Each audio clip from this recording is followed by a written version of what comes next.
오늘 하나님 주시는 말씀 신명기 29장 1절부터 4절까지 말씀 읽고요. 그 다음에 9절 말씀 읽겠습니다. 호렙에서 이스라엘 자손과 세우신 언약 외에 여호와께서 모세에게 명령하여 모압 땅에서 그들과 세우신 언약의 말씀은 이러하니라. 모세가 온 이스라엘을 소집하고 그들에게 이르되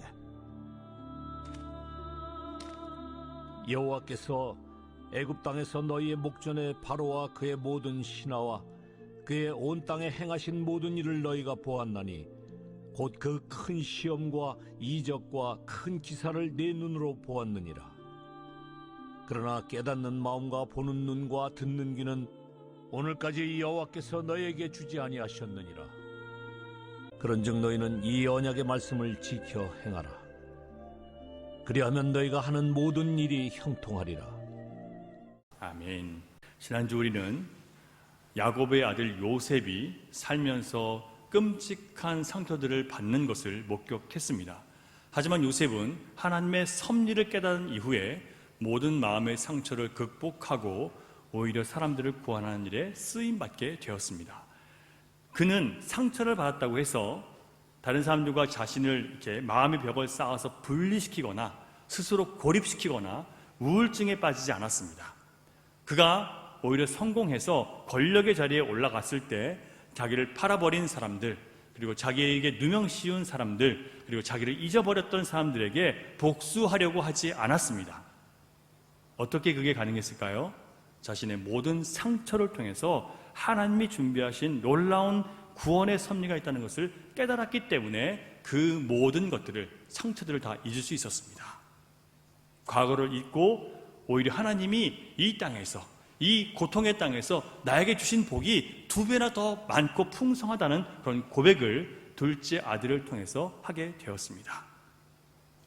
결국 요셉은 자신의 과거와 상처에 대해서 하나님을 통해서 바르게 이해하고 받아들이는 깨닫는 마음이 있었기 때문에 요셉은 이렇게 모든 어려움을 잘 극복해낼 수 있었습니다.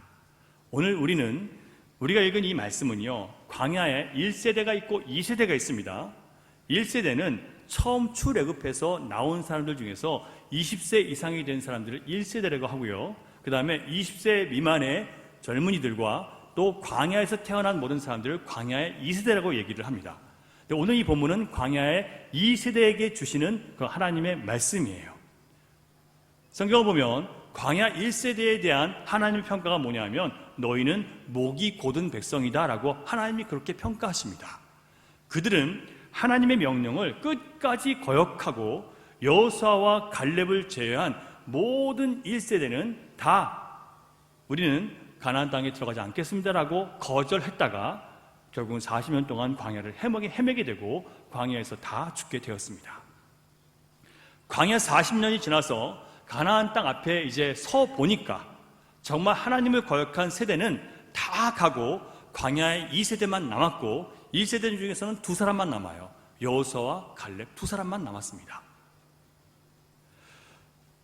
광야 2세대는 40년이라는 시간을 광야에서 보내면서 결핍과 고난의 시간을 지내왔습니다. 광야 2세대는 그래서 상처받은 세대라고 볼 수 있어요. 하나님을 거역했던 부모 세대가 불순종으로 죽어나가는 장면을 수없이 목격해야만 했습니다. 부모 세대의 거역과 죄악을 그들은 이해하지 못했기 때문에 왜 그들이 그렇게 죽어나가는지를 이해할 수가 없었어요. 가나안 땅으로 분명히 들어가게 하시겠다고 약속하셨는데 중간에 다 죽어가는 부모 세대를 보면서 그들이 어떤 마음이 들었을까요? 하나님은 약속을 지키지 않는 분이시네. 하나님은 너무 잔인하시네. 이런 마음이 들지 않았을까요? 하나님은 자비하시고 긍휼이 풍성하시고 오래 참으시는 하나님이라고 분명히 그들이 말씀을 통해서 배웠는데 실제로 그들이 보고 느낀 바는 그렇지 않아 보인다는 것이 그들에게는 큰 고민이었어요. 여러분, 교회 지금 여러분 이미 2세대가 느끼는 1세대의 모습을 보면 여러분 무엇인지 아세요? 1세대 교회를 보면서 그들이 교회에서는 열심히 섬기는 것 같지만 그들의 삶은 정말 주님과 함께하지 않는다는 것을 그들이 알아요. 2세대가 그렇게 느끼는 거예요. 그래서 1세대 교회를 보면서 사람들은 많이 있지만 정말 예수 믿는 사람은 없다라고 이 세대가 평가를 하고 판단을 해요. 그래서 그들은 교회를 가기보다는 교회를 갈 때마다 상처를 받는 세대가 되어버린 거예요. 외식과 위선과 거짓된 신앙과 교회에서 보이는 모습과 가정에서 보이는 모습이 다르고 가게에서 일터에서 보이는 모습과 다르고 너무나 그 이중적인 모습 때문에 교회 2세대는 1세대 때문에 상처를 받게 되는 거예요. 오늘 본문을 통해서 광야 2세대들에게 필요했던 것이 바로 깨닫는 마음이라는 것을 성경을 통해서 우리가 볼 수 있습니다. 자, 그렇다면 깨닫는 마음이 무엇인지 우리는 오늘 본문 말씀을 통해서 살펴보려고 하는데, 또한 말씀을 통해서 우리 자신에게 이 깨닫는 마음이 무엇인지를 적용해서 우리도 과거에 받았던 상처와 고통들, 또 현재에 받고 있는 상처와 고난들, 이 모든 것들이 하나님의 복이라는 것을 깨달을 수 있는 그런 은혜가 열릴 수 있기를 주님의 이름으로 축복합니다. 그렇게 되셔야 돼요. 자, 다시 1절을 보겠습니다. 호렙에서 이스라엘 자손과 세우신 언약 외에, 여기서 호렙은요 1세대 처음 애굽에서 탈출한 백성들이 시내산에서, 호렙은 시내산인데 시내산에서 모세가 하나님의 음성을 듣고 거기서 하나님과 이스라엘 백성들이 언약을 맺었던 것이 바로 호렙산이에요. 그러니까 호렙에서 세우신 언약 외에 그것 말고 또 다른 것이 또 다른 명령이 지금 이 2세대 백성들에게, 2세대 광야의 백성들에게 필요하다라고 생각하시고 모세를 통해서 지금 말씀을 주고 계십니다. 그 언약의 말씀이 내용이 무엇이냐면 2절부터 4절까지에 나오는 그 내용이에요. 우리 같이 한번 2절부터 4절을 쭉 한번 읽어보겠습니다. 잘 생각하시면서 읽으시기 바라요. 시작. 모세가 온 이스라엘을 소집하고 그들에게 이르되 여호와께서 애굽 땅에서 너희의 목전에 바로와 그의 모든 신하와 그의 온 땅에 행하신 모든 일을 너희가 보았나니 곧 그 큰 시험과 이적과 큰 기사를 네 눈으로 보았느니라. 그러나 깨닫는 마음과 보는 눈과 듣는 귀는 오늘까지 여호와께서 너희에게 주지 아니하셨느니라. 자, 여러분, 왜 하나님은 더 일찍 깨닫는 마음을 주시지 않으셨을까요? 어차피 주실 거라면 일찍 주셔서 광야에서 백성들이 그렇게 고생하고 죽어나가지 않도록 하시면 되잖아요. 깨닫는 마음을 주시지 않는 이유가 무엇일까요? 여러분, 이것을 우리가 알아야 이 질문에 대해서 답을 얻을 수 있습니다. 로마서 9장을 보면 9장 17절 18절 앞에 화면을 보시면 같이 볼 수 있습니다. 같이 한번 그 이유를 바로를 통해서, 애굽왕 바로를 통해서 그 내용을 한번 확인해 볼 수 있습니다. 같이 한번 읽어볼게요. 시작. 성경이 바로에게 이르시되 내가 이 일을 위하여 너를 세웠으니 곧 너로 말미암아 내 능력을 보이고 내 이름이 온 땅에 전파되게 하려 함이라 하셨으니 그런즉 하나님께서 하고자 하시는 자를 긍휼히 여기시고 하고자 하시는 자를 완악하게 하시느니라. 아멘. 자, 애굽왕 바로가 10가지 재앙을 다 당하고 나서야 이스라엘 백성들을 풀어준 이유가 왜 그렇습니까? 왜요? 너로 말미암아 내 능력을 보이기 위해서, 하나님의 능력을 보여주기 위해서 10번이나 계속 처음에는 무조건 안 된다고 하다가 나중에는 보내준다고 하다가 다시 마음을 돌이켜서 안 보내주고 계속 마음을 돌려서 10번이나 재앙을 당하는 거예요. 그 10번의 재앙을 통해서 이스라엘 백성들과 애굽의 백성들에게 하나님이 진짜 참 하나님이시고 능력의 하나님이시라는 것을, 모든 신 위의 신이라는 것을 보여주신 거예요. 뭐 하기 위해서? 하나님의 능력을 보여주시기 위해서 하나님이 의도적으로 10번이나 거역하게, 완악하게 거역하도록 그렇게 허락하셨다는 거예요. 자, 그러면 애굽왕 바로는 원래는 겸손한 사람인데 하나님께서 그를 완악하게 만드셔서 그렇게 했을까요? 어떻게 생각하세요? 아니에요. 원래 그는 완악한 사람이에요.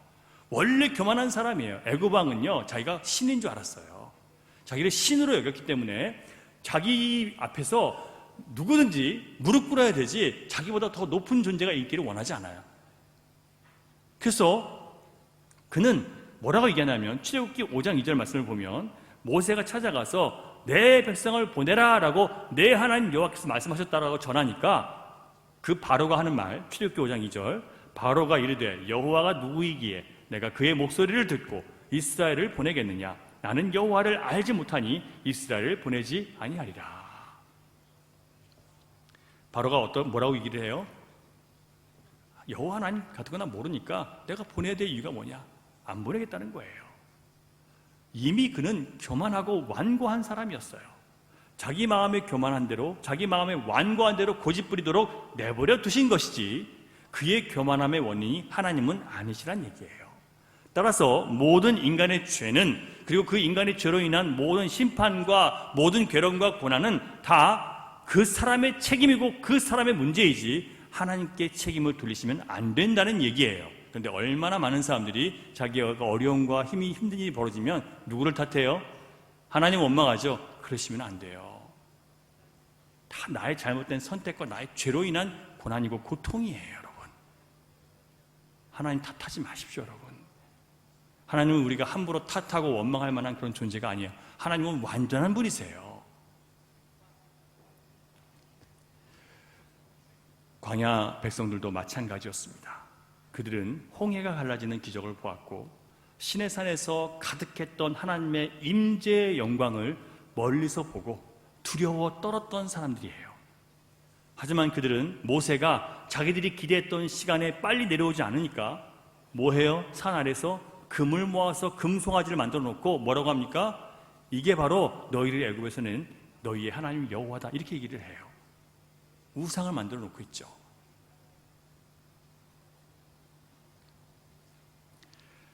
그들은 반석이 갈라져서 물이 나오고 하늘에서 만나가 내리는 경험을 했습니다. 하지만 애굽에서 고깃가마를 걸어놓고 고기 먹던 생각을 하면서 노예에서 해방된 감격은 다 잃어버리고 다시 우울증에 빠져버립니다. 육신의 요구가 충분히 채워지지 않고 삶이 자기 뜻대로 되지 않은 것 때문에 그들은 자기들을 애굽 땅에서 그 비참한 노예 상태에서 건져내신 그런 하나님과 지도자 모세를 원망했습니다. 그들은 애굽의 노예였을 때 가졌던 낮은 자존감, 다시 그것이 도지기 시작했어요.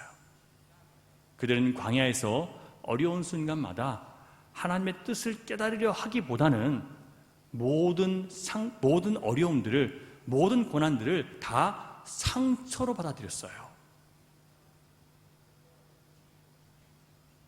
하나님이 행하신 그 모든 시험들을요, 상처로 받아들이는 거예요.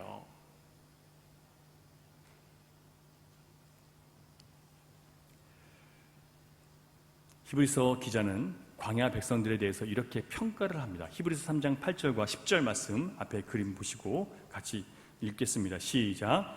광야에서 시험하던 날에 거역하던 것 같이 너희 마음을 완고하게 하지 말라. 그러므로 내가 이 세대에게 노하여 이르기를 그들이 항상 마음이 미혹되어 내 길을 알지 못하는도다 하였고. 자, 그들이 완고했던 이유는요, 하나님 말씀하신 대로 보고 하나님 말씀하신 대로 믿어야 되는데 하나님이 그들을 시험하시고 그 시험을 통해서 그들을 강한 믿음의 사람으로 연단시키는 건데 그들은 그걸 그렇게 보지 않는 거예요. 왜 우리에게 이런 시험을 주십니까? 왜 우리가 굶어야 됩니까? 왜 우리가 이렇게 힘들어야 됩니까? 왜 우리가 길을 돌아가야 됩니까? 왜 내가 원하는 시간대로 시간 안에 빨리 그 뜻을 이루어주지 않으십니까? 끊임없이 하나님의 연단 가운데 들어가서 내가 그분 앞에서 훈련받고 연단받아서 주님의 뜻대로 돼야 되는데 하나님을 내 뜻대로 움직이려고 하는 거예요. 이게 그 시험 앞에서 무너진 자예요. 자기 뜻대로 하나님을 움직이려고 하니까 상처를 받는 거예요. 여러분, 하나님은 우리 뜻대로 움직일 수 있는 존재가 아니에요. 지금 여러분이 만약에 여러분이 원하는 대로, 여러분의 개인적인 욕망이 원하는 대로 하나님을 움직이려고 하신다면 여러분들은 온통 상처만, 하나님 믿고 상처만 받으실 거예요. 여러분들이 예수님 믿고 편하고 쉬운 길을 가려고 하시면 여러분의 신앙의 여정은 상처만 남게 되어 있어요. 사람들에게 인정받고 칭찬받으려고 하시면 여러분의 신앙길은 상처만 남으실 거예요.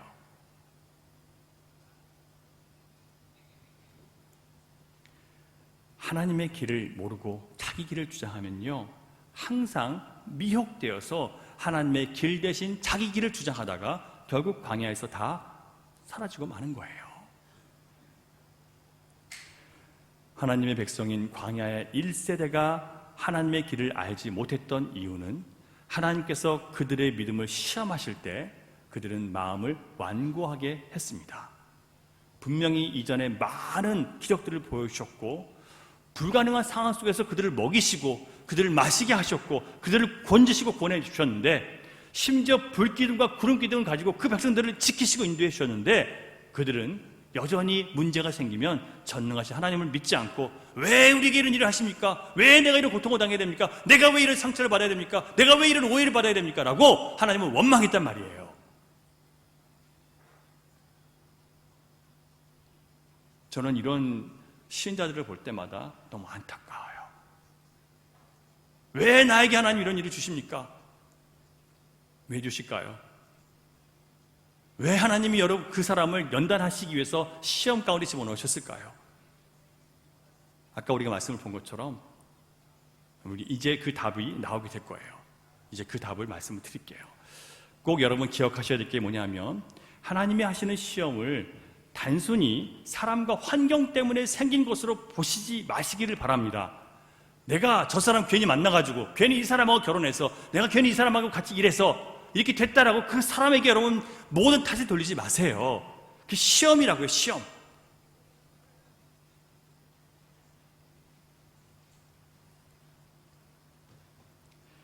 자기 자신의 판단과 감정에 속아서 그 뒤에 역사하시는 하나님의 일하심을, 하나님의 길을 깨닫지 못하는 그런 어리석은 일들이 우리 안에 일어나지 못하도록 여러분 정신을 차리셔야 돼요.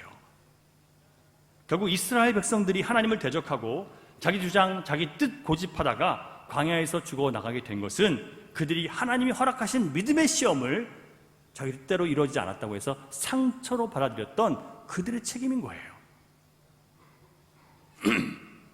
그래서 모세는 지금 2세대 이스라엘 백성들에게 너희는 깨닫는 마음이 없다, 이것으로 지적하고 있는 겁니다. 왜요? 왜 지적할까요? 깨닫는 마음이 없이는 너희도 어떻게 된다고요? 광야에서 다 죽어나간다는 것을 경고하고 있는 거예요. 여러분, 우리가 하나님을 깨닫는 마음이 없으면 우리는 구원에 이르지 못해요. 교회를 나와 있는 게 중요한 게 아니라, 여러분 이 시간도 여러분 삶 가운데 있는 많은 문제들 속에서 거기서 하나님을 만나지 못하면 여러분 구원받은 백성이 아닐 수도 있어요. 다 불만이에요. 인생이 다 불만이고 모든 게 다 불평이고 모든 게 다 원망거리는 사람들은 그 사람이 어떻게 하나님을 만난 사람을 얘기할 수 있겠습니까, 여러분?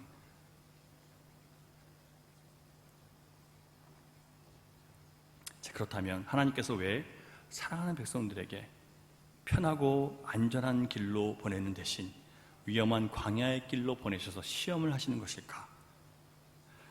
신명기 29장 읽지 않았지만 본문에서 우리가 5절, 6절을 같이 한번 보겠습니다. 성경 보세요. 여러분 성경 신명기 29장 5절과 6절입니다. 잘 여러분 귀 기울여서 들으시면서 보십시오. 시작. 주께서 40년 동안 너희를 광야에서 인도하셨거니와 너희 몸에 옷이 낡아지지 아니하였고 너희 발에 신이 해지지 아니하였으며 너희에게도 떡도 먹지 못하며 포도주나 독주를 마시지 못하게 하셨음은 주는 너희의 하나님 여호와이신 줄을 알게 하려 하심이니라. 모든 결핍과 또 그들이 원하는 모든 것들을 다 하나님 허락하시지 않으신 이유는 하나님만이 너희의 여호와이신 줄을 알게 하시기 위한 것이라는 얘기였어요. 우리가 여러분 물질이 풍성하고 내 뜻대로 다 되잖아요. 그럼 우리는 하나님 때문에 이 모든 것이 주어졌다고 여러분 생각하지 않아요. 다 내가 잘했고 내가 실력이 있고 내가 건강하고 내가 능력이 있어서 내가 잘 보기 때문에 다 착각하고 살아가요. 그런 사람들은 하나님 백성이 아니에요. 그래서 하나님은 하나님 백성답게 만드시기 위해서 모든 것을 다 걷어가세요. 그들이 원하는, 우리가 원하는 것들을 다 걷어가는 광야로 보내시는 거예요. 내 뜻대로 아무것도 안 돼요. 내 원하는 대로 아무것도 안 돼요. 그게 누가 보내시는 곳이라고요? 누가 보내셨다고 여러분? 하나님이 보내시는 거예요. 하나님이 우리를 푸른 초장과 쉴만한 물가로만 보내시는 게 아니라 광야로 먼저 집어넣으셔서 하나님만이 내가 의지하고 바라볼 여호와신 것을 만나게 하시는 거예요. 그래서 여러분, 모든 성도는 다 광야에 들어갑니다. 그리고 광야에 들어가야 돼요.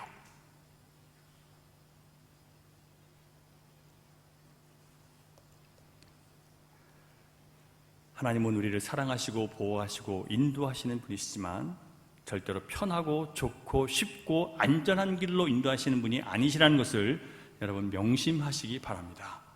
광야는 힘든 곳이에요. 위험한 곳이에요. 사랑하는 사람들을 절대로 보내고 싶지 않은 곳입니다. 하지만 하나님은 가나안 땅에 들어가서 이스라엘 백성들이 먹고 마시는 그런 삶이 풍성해지고 모든 생활이 안전하고 평안할 때 하나님을 버릴 것을 알고 계셨어요. 하나님은요.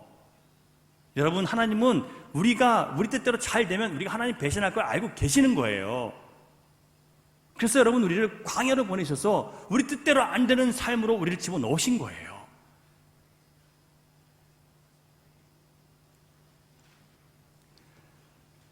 하나님의 구원의 은혜를 받고 좋아하는 사람들은 많습니다. 하지만 우리를 하나님의 사람으로 진짜 만드시기 위해서 우리를 시험 가운데 집어넣었을 때 끝까지 믿음을 지키는 사람은 아주 적습니다. 쉬운 길 찾는 자는 고난 가운데 우리를 자라게 하시고 강하게 하시는 주님을 절대로 만나지 못합니다. 마틴 루터는 이렇게 얘기를 합니다. 상처가 드러나야 치유받을 수 있고 죄는 고백되어야 용서받을 수 있다. 왜 하나님께서 우리의 상처를 드러내시고 왜 하나님께서 우리의 죄를 드러나게 하실까요? 왜 여러분 이 시간에 여러분 말씀을 통해서 우리의 이 하나님 없이 살아갈 수 있다고 생각하는 이 교만한 마음들을 왜 주님 드러내실까요? 왜 우리가 주님 앞에 현실적으로 평안해지면 원하는 게 다 이루어지면 우리가 주님을 떠날 수 있는 삶이라는 것을 왜 드러내실까요? 그리고 왜 우리를 광야로 집어넣으실까요? 왜 우리를 고립시키실까요? 왜 우리를 외롭게 하실까요? 왜 우리를 오해받게 하실까요? 왜 사람들을 상처받게 하실까요? 그것을 깨닫는 마음을 우리는 반드시 갖고 있어야 돼요. 저의 인간적인 마음으로는 여러분이 광야의 시험에 들어가지 않기를 바랍니다. 그리고 광야의 시험에 들어가더라도 빨리 통과하시기를 바라요. 빨리 통과하는 방법이 뭐예요? 빨리 두 손 두 발 다 들고 주님 앞에 순복하는 거예요. 주님, 제가 잘못했습니다. 제가 교만했습니다. 주님밖에 없습니다. 그래야 광야를 통과하는 거예요, 여러분.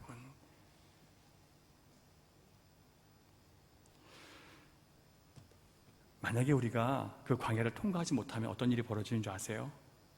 그 모든 광야를 통한 우리의 시험이 다 그 사람에게 상처로 남게 돼요. 상처로. 왜 사람들이 상처를 많이 받는 줄 아세요? 통과하지 못하기 때문에, 넘어서지 못하기 때문에 상처가 되는 거예요. 저도 되게 예민한 사람에서 상처를 잘 받고요, 잘 삐지는데 그래가지고 목사가 되겠습니까, 여러분? 목사 사역 할 수 있겠습니까? 안 되는 거예요.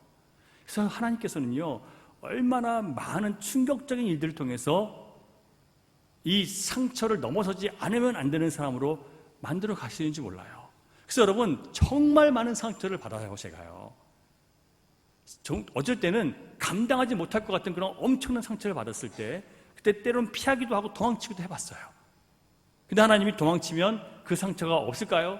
그 공격이 없을까요? 도망친 곳에서 또 다른 것들이 준비되어 있어요. 참 신실하셔요, 하나님은요. 왜요? 그것을 넘어서지 못하면, 그 상처를 넘어서지 못하면 우리는 계속해서 똑같은 일을 넘어질 수밖에 없는 존재이기 때문에.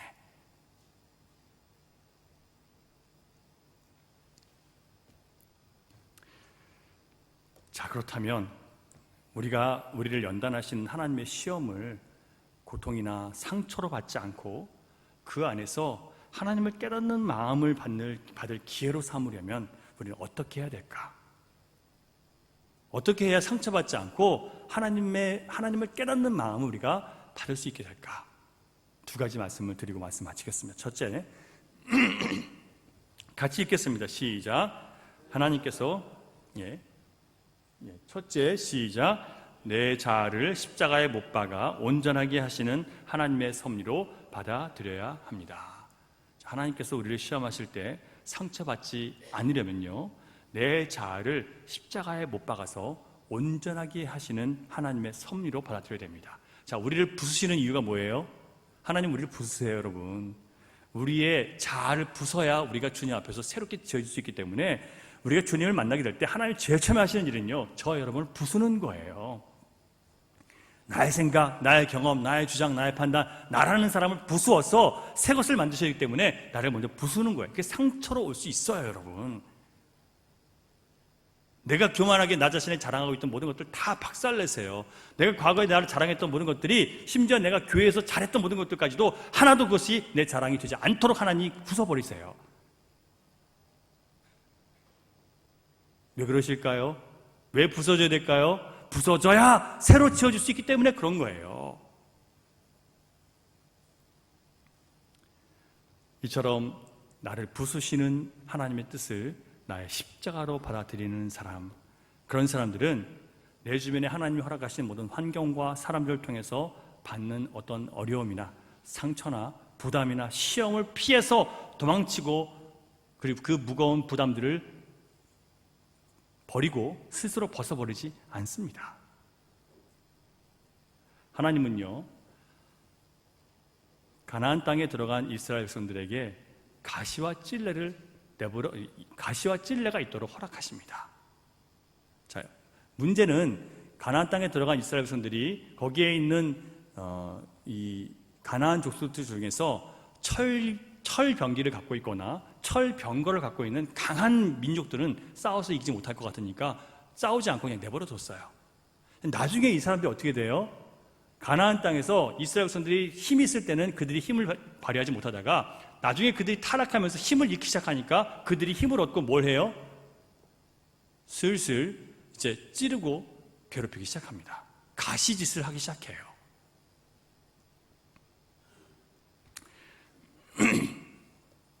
여러분, 옆구리의 가시와 찔레는 나와 자주 부딪히는 갈등 관계에 있는 사람들이 나를 찌르고 괴롭히는 그런 일들을 주님이 허락하셨다는 거예요. 여러분, 가시돋친 말을 하는 사람들 여러분 주변에 있으시죠? 여러분도 또 그런 사람일 수 있습니다. 누군가에게 상처를 입히고 뻔뻔하게 나는 잘한 것처럼 생각하시는 분도 있고, 또 스스로 상처를 받는 사람도 있어요. 그리고 누군가 계속 가시돋친 말을 통해서 나를 괴롭고 힘들게 하는 사람도 있습니다. 하지만 우리가 그들을 미워하지 않고 그렇게 하시는 것이 하나님이 허락하신 섭리인 것을 알고 그것을 통해서 우리가 더욱더 하나님 앞에 엎드리고 하나님께 가까이 나아가서 오히려 하나님의 뜻대로 적극적으로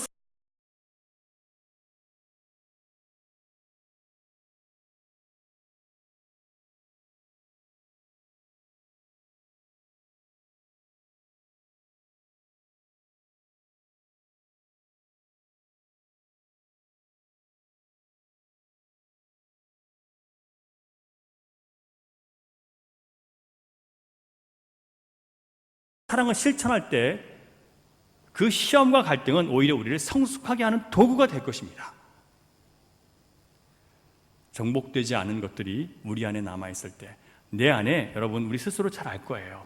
내 안에 아직도 십자가에 못 박지 않은 많은 내 안에 못된 성품과 생각들, 내 교만한 마음들, 내 자랑들, 내 의들, 주님이 기뻐하시 않는 감정과 습관들이 있는데 스스로 잘 아실 거예요. 그 정복되지 않은 것들 때문에 나는 가시와 찔레의 공격을 계속 받고 상처를 입게 되는 것입니다.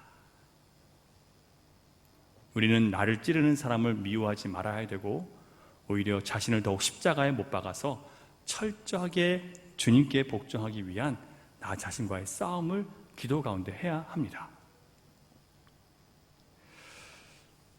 자기 십자가 위에서 자기를 못 박지 않아 받게 된 우리 자신 때문에 생긴 상처 속에서 하나님의 선한 뜻을 확인하지 못하기 때문에 마음에 벽을 쌓고 우울해지지 않도록, 또 원수 갚지 못해서 분해서 괴로워하지 않도록 여러분 깨닫는 마음을 구하시기 바랍니다. 굉장히 이런 일이 많이 우리 삶 가운데 있어요. 둘째로, 시험을 상처로 받지 않고 하나님을 깨닫는 기회가 되려면 어떤 상황이, 어떤 상처가 우리에게 주어지는 상황을 우리가 판단하고 이해할 때 내가 갖고 있는 옳고 그름의 도덕적인 기준이나 나의 가치관을 가지고 또 나의 경험을 가지고 판단하지 마시고요. 오직 하나님의 말씀을 따라서 판단하시는 여러분 되시기를 바랍니다. 여러분, 우리의 기준과 우리의 가치관, 우리의 도덕으로 판단하시면요, 그건 반드시 사람들에게 상처만 입히고 나에게 상처를 입히지 절대로 회복시키지 못해요. 하나님은 우리의 도덕 기준을 원하지 않으세요. 하나님 말씀의 기준이 되기를 원하세요. 신명기 29장 9절을 보면 그렇게 할 때 어떻게 되냐면, 그런즉 너희는 이 언약의 말씀을 지켜 행하라. 그리하면 너희가 하는 모든 일이 형통하리라. 만일 1세대 백성들이 하나님의 언약의 말씀을 듣고 그것대로 판단하고 그 기준대로 실천했으면 어떻게 됐을까요, 여러분? 상처와 멸망 대신 승리와 가나안 땅 입성, 가나안 땅에 들어가는 상을 받았을 거예요. 그들은 가나안 땅을 정탐하고 온 12명의 정탐꾼에게 소식을 들었는데, 10명의 정탐꾼에게 무슨 소식을 들어요? 그 땅에 갔더니 정말 하나님 말씀하신 대로 정말 젖과 끓이 흐르는 복된 땅이야. 하지만 거기에는 거인 족속이 있어. 우리가 들어갔다가는 맞아 죽어. 거기에는 거인 족속이 있는데 그들 앞에 서니까 우리가 메뚜기처럼 보여. 자, 누가 판단합니까? 기준이 누구예요? 갔다 온 사람들의 경험, 갔다 온 사람들의 판단이죠. 그들의 말을 듣고 결국 그들은 아무도 광야에서, 결국 광야에서 다 죽어버리게 되는 거예요. 그런데 이 두 사람, 여호수아와 갈렙은 뭐라고 평가합니까? 하나님 말씀하신 그 땅은 정말 좋은 땅이다. 우리가 들어가면 거기서 복받은 그 땅이다. 우리가 들어가면, 하나님 말씀대로 들어가면 그 땅의 거인들은, 그 땅의 족속들은 우리의 밥이다라고 얘기를 하는 거예요. 무엇이 그들을 그렇게 판단하게 만들었습니까? 하나님 말씀대로 판단하면 그것은 우리가 들어가서 이길 수 있는 밥이에요. 하지만 하나님 말씀을 떠나서 인간들이 판단하면 뭐가 돼요? 우리는 그들 앞에서 메뚜기야. 여러분은 무엇을 가지고 여러분의 삶을 판단하십니까? 여러분 삶에 있는 모든 상황과 모든 상처들을 무엇을 근거로 여러분 판단하고 계시냔 말이에요. 만일 그런 것들이 여러분들이 가지고 있는 기준으로 바라보면, 여러분들의 경험으로 바라보면 상처받게 되지 않아요. 하나님이 하시는 일들을 바라보면서도. 그러나 하나님 말씀 안에서 여러분들이 그것을 확인하려고 하시면 그 모든 것은 상처가 아니라 하나님께서 하고자 하시는 놀라운 계획이 있다는 것을 알게 될 것입니다. 오늘 우리도 마찬가지입니다. 매일의 삶에서 완전한 구원의 언약으로 오신 예수님을 선택할 수도 있고, 오늘도 내 마음을 따라 내 갈 길을 내 마음대로 정해서 갈 수가 있습니다. 예수님처럼 우리는 자신을 죽이는 길을 선택할 수도 있고, 내 마음대로 누군가를 정죄하고 판단함으로 누군가를 죽이는 삶 선택을 할 수도 있습니다. 하지만 우리가 나의 기준과 나의 판단을 따라가면 하나님과의 관계가 깨질 뿐 아니라 다른 사람들과의 관계도 다 죽게 될 것입니다.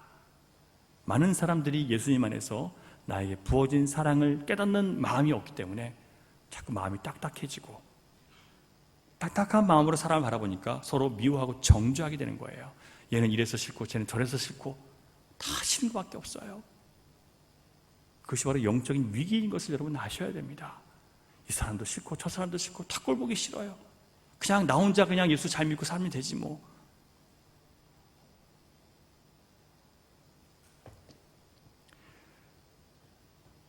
여러분, 이런 시험이 왔을 때 우리가 하나님 말씀으로 보지 못하면 반드시 거기서 상처를 받습니다. 제가요, 노홍천 선교사님이 갑자기 뇌종양 판단을 받고 상태가 악화된 상태로 한국에 가셨을 때 제가 어떤 마음이 들었는지 아세요? 왜 하필 그분에게 그런 일이 벌어졌습니까? 그렇게 하나님 일에 최선을 다하고 자기 몸 돌보지 않고 최선을 다해서 아끼지 않고 정말 진짜 사랑하는 마음으로 관한 형제를 섬기고 현지인 교회를 섬겼는데, 왜 그런 분에게, 놀고 먹는 선교사들은 다 건강한데 왜 이렇게 정말 주님 앞에 자기를 드린 선교사님은 이렇게 고통을 당하고 있습니까? 마음이 상처가 되더라고요. 제 마음에요. 주님 앞에 그렇게 헌신한 사람이 이렇게 갈 곳도 없고 병을 고쳐야 되는 돈도 없고 아무도 도울 사람이 없어 보이는데 그게 얼마나 상처가 되는지, 처음에 왜 겨우 이렇게 살아가야 됩니까? 라고 마음이 상하는 거예요. 그렇다면 누가 주님 앞에 자신의 삶을 드리고 맡길 수 있겠습니까? 그런데 주님은 기적처럼 노 선교사님이 급하게 수술을 받을 수 있도록 길을 열어주셨습니다. 30차례나 되는 항암 치료를 다 감당할 수 있도록 도우셨어요. 또한 수술비를 감당하도록 하나님께서 사람들을 보내주셨습니다. 저는 이게 너무 놀라운 거예요. 그래서 처음에 그 서운했던 상처받았던 감독들이 하나님은 다 이미 준비하고 계셨구나. 하나님은 이미 다 계획하고 계셨구나. 스스로는요, 자신을 절대 돌보지 않는 분이에요. 노선교사님은요. 자기 몸을 아끼지 않는 분이에요. 그래서 하나님은 그에게 쉼을 주시기 위해서 하나님께서 그렇게 하신 거예요. 자기 몸이 병원 가서 검사하지만 뭔가 큰 문제가 생길 것 같아서 아예 가지도 못하시는 거예요. 그러면 사역을 못할까 봐. 근데 주님이 데려가셔서 치료받게 하시잖아요. 그런데 또 카톡으로 항암 치료를 이제 거의 마쳐가는데 퇴원하실 때가 됐는데 퇴원해서 갈 곳이 없는 거예요. 그 안타까운 소식을 사모님께 카톡으로 받고 나서 또다시 기도하기 시작합니다. 하나님, 왜 이런 분이 갈 곳이 없어요? 그런데 놀랍게도 주님은 이미 준비하고 계셨습니다. 어떤 분의 페이스북을 통해서 제가 받게 된 건 소식인데, 놀랍게도 세브란스 병원에 지금 입원해 계시는데 환자 전도를 위해서 방문했던 어떤 목사님이 노 선교사님을 우연히 만나게 된 거예요. 그리고 그분의 딱한 사정을 듣고 그분이 알고 있는 어떤 교회 목사님, 그 교회에서 운영하는 선교센터가 있는데 거기에 있는 게스트 하우스에 들어갈 수 있게 됐다는 거예요. 참 놀라우시죠? 너무 감사하고 기뻐서 제가 그 소식을 아침에 보면서 하나님께 영광을 돌렸어요. 한 채의 오차도 없이 인도하시고 공급하시는 완전하신 하나님께서 완벽한 타이밍에 완전하게 일하신다는 것을 목격하고 하나님께 감사드렸습니다. 또한 주님의 일을 감당하다가 병든 주님의 종을 고아처럼 내버려 두시지 아니하시는 약속을 반드시 이루시는 주님을 다시 한번 깨닫고 하나님께 영광을 올려드릴 수 있었습니다. 그리고 시편 23편의 약속의 말씀이 노 선교사님의 삶에 그대로 역사되는 것을 바라보면서 감격 속에서 그 시편을 제가 다시 한번 이렇게 묵상했습니다. 제가 읽어드릴 테니까 같이 한번 읽어볼까요? 시작. 여호와는 나의 목자시니 내게 부족함이 없으리로다. 그가 나를 푸른 초장과 풀밭에 누이시며 쉴 만한 물가로 인도하시는도다. 내 영혼을 소생시키시고 자기 이름을 위하여 의의 길로 인도하시는도다. 내가 사망의 음침한 골짜기로 다닐지라도 해를 두려워하지 않을 것은 주께서 나와 함께 하심이라. 주의 지팡이와 막대기가 나를 안위하시나이다. 주께서 내 원수의 목전에서 내게 상을 차려 주시고 기름을 내 머리에 부으셨으니 내 잔이 넘치나이다. 내 평생의 선하심과 인자하심이 반드시 나를 따르리니 내가 여호와의 집에 영원히 살리로다. 이 시가 그냥 그대로 선교사님께 적용되는 게 제가 느껴지는 거예요. 이게 확 와닿는 거예요. 그래서 제가 하나님 앞에 회개했어요.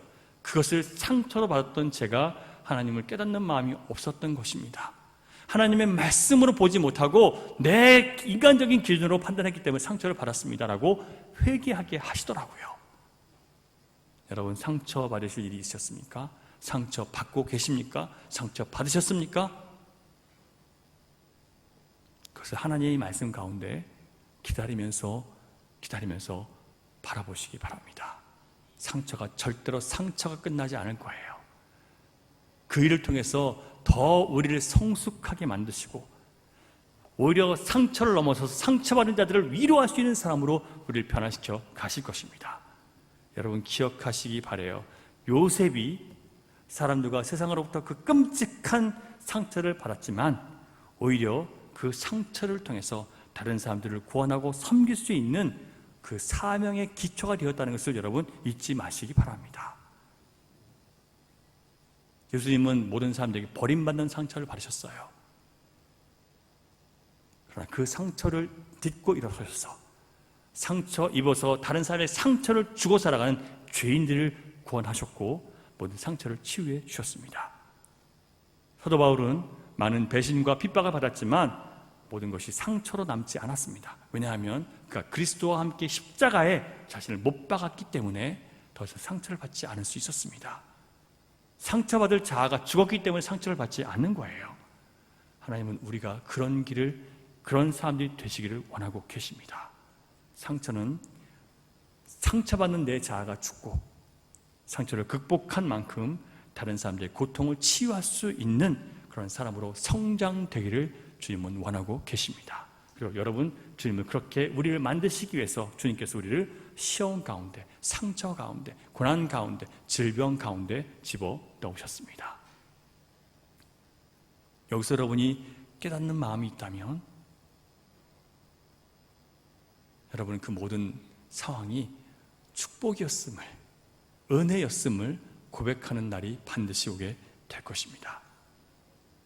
고난과 광야의 상처를 통해서 무너진 우리가 예수님을 통해서 고난과 상처의 의미를 바르게 깨닫고 그동안 나를 저주하고 나를 힘들게 하고 나에게 고통을 주고 상처를 주었던 사람들이 오히려 하나님의 도구였음을 깨닫고 감사하며 오히려 그들을 용서하고 축복할 수 있는 저와 여러분이 될 수 있기를 예수님의 거룩하신 이름으로 여러분 축원합니다.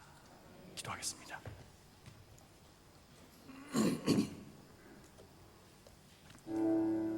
하나님, 우리에게 믿음을 주셔서 또 말씀을 주셔서 또 무엇보다 그 말씀을 믿는 믿음을 주시고 예수 그리스도를 주셔서 우리가 어떻게 이 세상을, 우리를 찌르고 괴롭히는 또 상처 입히는 세상을 바르게 살아갈 수 있는지를 알려주시니 감사드립니다.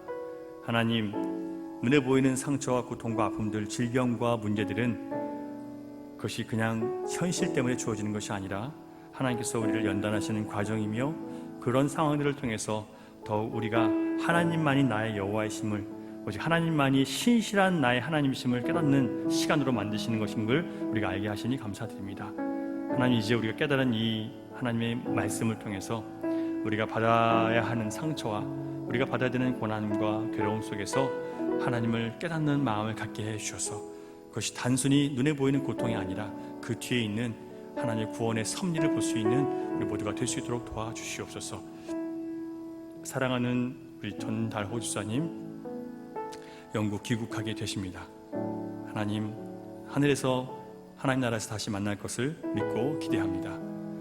건강 지켜주시고 또 돌아가는 모든 여정 가운데 함께해 주시고 돌아가서 가족을 만나서 또 많은 친구들을 만나서 아르헨티나에서 있으면서 만난 하나님과 또 아르헨티나에서 있으면서 잃어버린 많은 것들 속에서 체험한 하나님의 위대함을 경험하고 나눌 수 있는 복된 하나님의 전령이 될 수 있도록 주님 역사해 주시옵소서. 이 시간 함께 예배하며 또 하나님 우리 예물을 주님 앞에 올려드리는 모든 하나님의 자녀들을 축복해 주시고 우리가 소망이 물질에 있지 않고 하나님께 있다는 것을 우리 예물과 함께 고백하며 드릴 수 있도록 인도해 주시고 세상이 어려워지고 힘들어진다 하더라도 우리를 향한 주님의 사랑은 절대 무너지지 않는다는 것을 신뢰하며 주님 앞에 우리의 마음을 드리며 이 마지막 어려운 이 세상 가운데 고난당하고 힘든 자들을 위로하고 축복하는 하나님의 거룩한 도구가 될 수 있도록 우리 성도들을 축복해 주시옵소서. 그들의 삶과 가정과 일터를 축복하여 주셔서 아버지 하나님, 늘 주님의 공급하심이 있게 하시고 어려운 때라도 원망하지 않고 감사와 믿음의 삶을 잘 살아갈 수 있도록 주님께서 역사해 주시옵소서. 이제는 우리 구주 예수 그리스도의 크신 은혜와 아버지 하나님의 극진하신 사랑과 성령님의 감화감동 교통 역사 위로 인도하심이 이제 어떤 상황 가운데서도 어떤 상처 가운데서도 고난 가운데서도 질병 가운데서도 그 상황 뒤편에서 일하시는 하나님의 섭리를 깨닫는 마음을 갖고 상처를 상처로 받지 않고 하나님의 섭리 가운데 넉넉히 이겨내며 또 다른 상처받는 자를 치유하는 하나님의 자녀로 살아가기로 결단하는 사랑하는 주님의 자녀들의 머리 위와 그들의 가정과 일터와 미래 가운데 흩어져 있는 열방의 교회와 섬기는 선교지 가운데 또 새 삶을 시작해야 되는 전도로 지사님의 남은 인생 가운데 이제부터 영원토록 함께 하시기를 간절히